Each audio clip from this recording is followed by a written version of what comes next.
Oi pessoal, tudo bem? Eu me chamo Ana e como vocês sabem, eu falo bastante de Esperanto aqui no meu canal. Se você não sabe, isso é porque você não está inscrito no meu canal, então se inscrevam.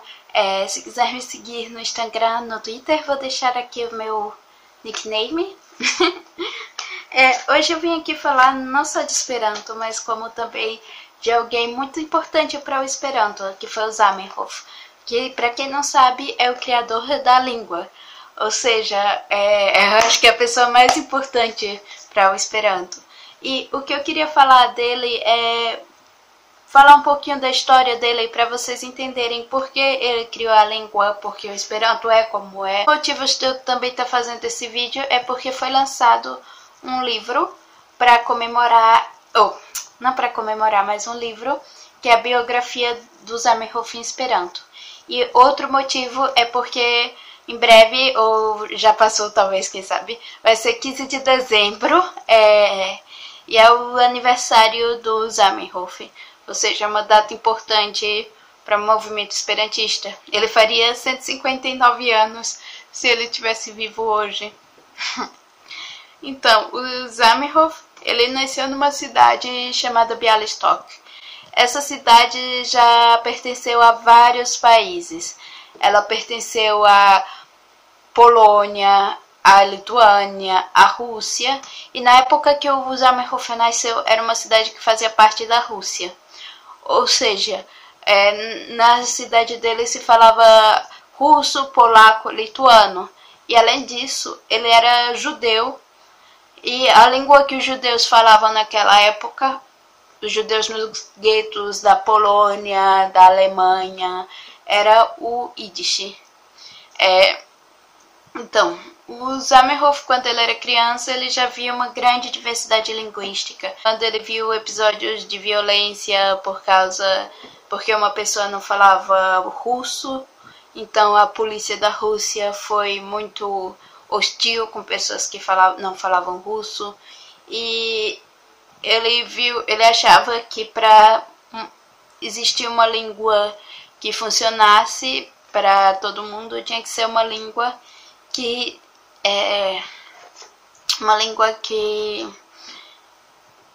fosse neutra, porque os russos não iam querer aprender polonês e os poloneses não iam querer aprender russo. Os alemães jamais iam querer aprender russo, os ingleses não iam querer aprender alemão. Hoje em dia a gente tem um episódio de dominância linguística em que o inglês é bastante aprendido, mas naquela época isso não existia tão forte quanto hoje em dia. Naquela época, o Zamenhof. Ai, me perdi. O que eu estava falando assim? Ele era criança no gueto da Polônia. E ele também era filho de um professor. Então ele, mesmo sendo uma pessoa pobre para a época, ou então judeu pobre, ele teve uma boa educação porque o pai dele era professor. Então ele estudou latim na escola, estudou grego.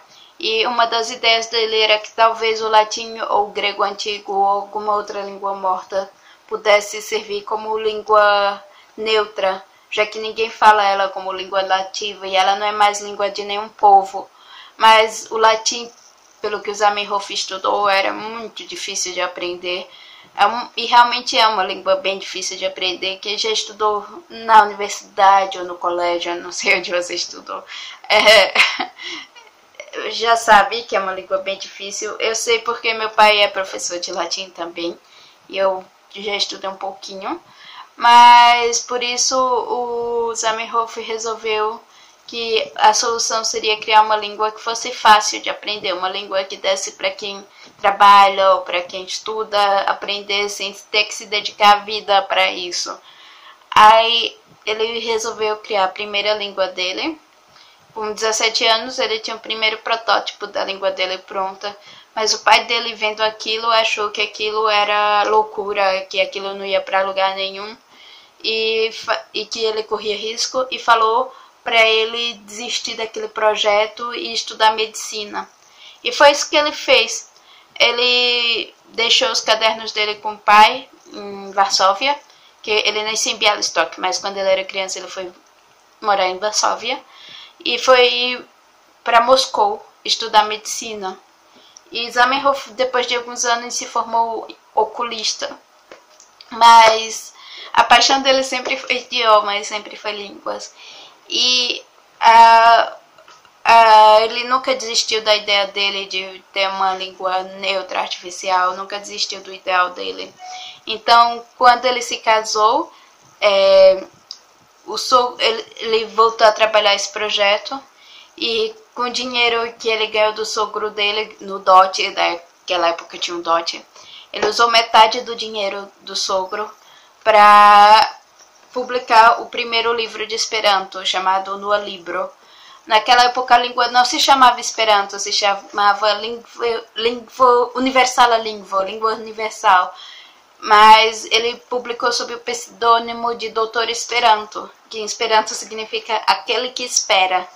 E como naquela época que ele publicou Esperanto, existiam muitos projetos de língua universal, como Volapük e outros, as pessoas começaram a chamar o projeto dele de Língua do Doutor Esperanto.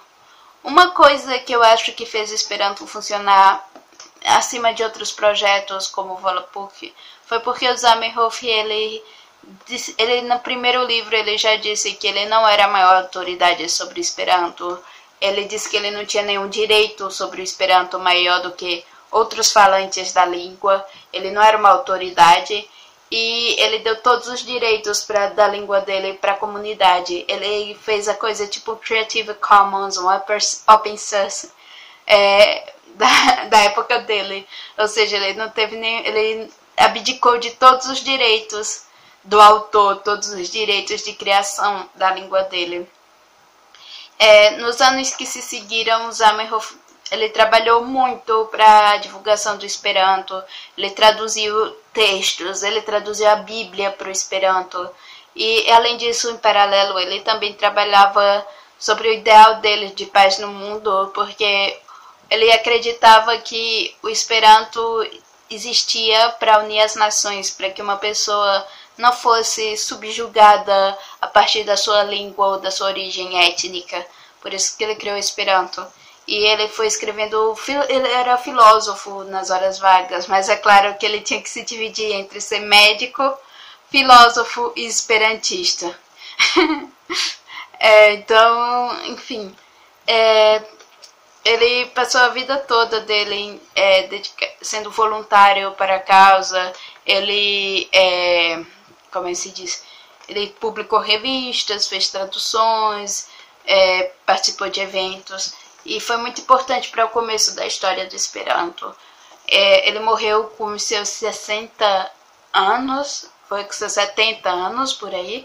Ele não era tão velho, mas não era tão jovem, de causa natural mesmo, e dizem que no enterro dele milhares de pessoas seguiram. E esse é um resumo muito, muito básico da vida de Zamenhof.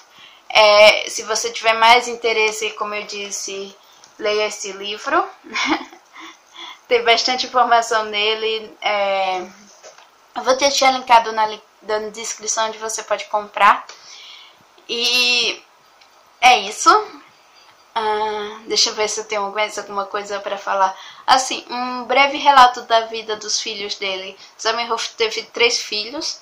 Uma delas, Lídia, foi uma grande ativista pelo Esperanto também, mas infelizmente todos eles morreram em campos de concentração nazistas na Segunda Guerra Mundial, porque o Hitler não gostava do Esperanto.